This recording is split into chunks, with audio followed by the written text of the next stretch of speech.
After more than 600 studies on positive youth development, the Search Institute has identified 40 positive experiences and qualities that can enrich the mental and social growth of children and teens. They're called the 40 developmental assets. They're spread across 8 broad areas of development. The first 4 focus on support, empowerment, boundaries and expectations, and constructive use of time, external relationships and activities that create a positive environment for young people. The next 4 focus on commitment to learning, positive values,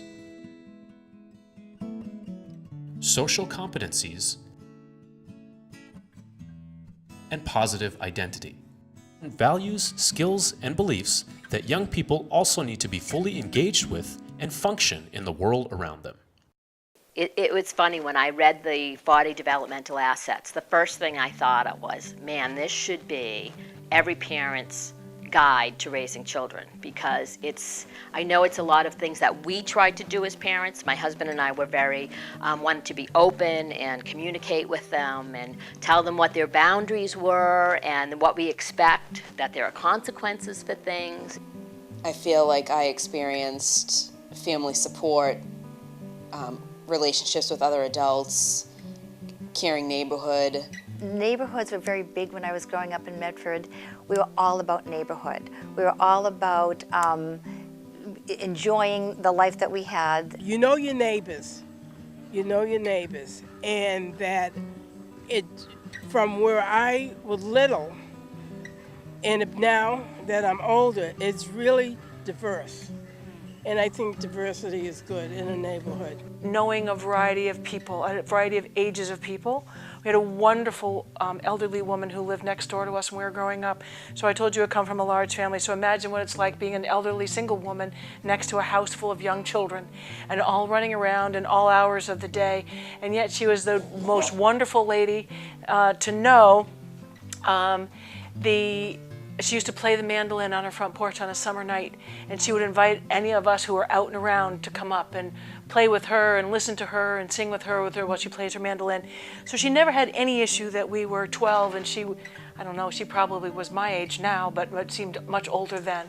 There were high expectations that were placed on me at times, and I know that was invaluable, because I think sometimes we treat children like babies and teenagers like children, and we really need to expect more from our youth and give them opportunities to serve and lead and be challenged and even fail, because we certainly need to learn from both our successes and failures in life. You know, maybe they don't do something, they're not the best, you know, person at drawing in the whole world, but they really want to try it, and they do it, and they can improve, and they can see themselves build a skill, and I think that helps with self-esteem.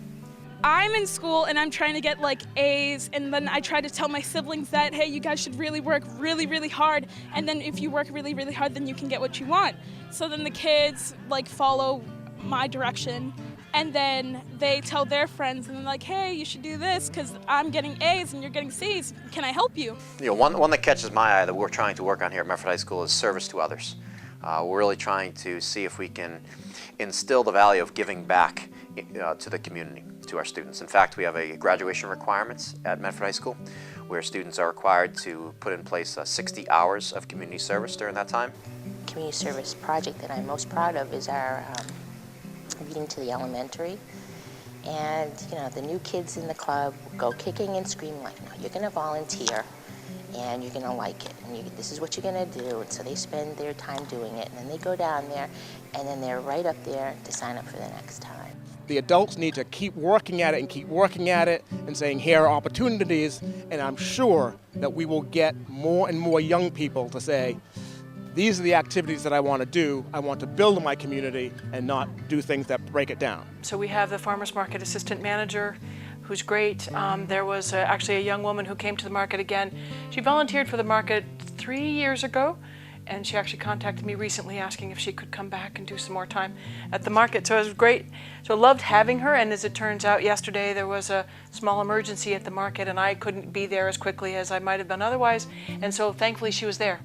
And so I felt good in telling her at the end of the day, we're so glad that you came today, because our emergency would have been much bigger and much more serious had she not been there. Honesty, I would say, is big because just when I was growing up in my culture, it's very strict. It's like if you don't honor us, there's nothing behind that. And whenever I tried to manipulate that or keep things from my mom or for whoever was trying to help me, that would get me into more difficult situations than if I was just honest, even if what I was saying was I made a big mistake. If I do wrong, a lot of time, if you acknowledge that, integrity with yourself, you know where you are, then it's easy for you to move forward. But if you're not integrity with yourself, it's hard to move forward. I think, one thing that the message we send to kids here is that there's a class that they take every day, every minute of every day that's not on their transcript, and that's about their character. We take that very seriously. We feel like in middle school, you don't always have to be a straight A student to be successful in the world, but you do need to know how to communicate with people. You need to know how to work out your differences. You need to know how to compromise. You need to appreciate that honorable people can disagree. We all hear about, teenagers testing the boundaries, but there's a reason for it. You want to know, well, how far should I go? And experience, but also somebody has to show you, well, this is what's expected. Because if no one shows you or communicates, you may not behave properly or up to someone's expectations. I think youth programs as well. Myself and one of my friends, we were kind of like the base and the creators of Team TAD.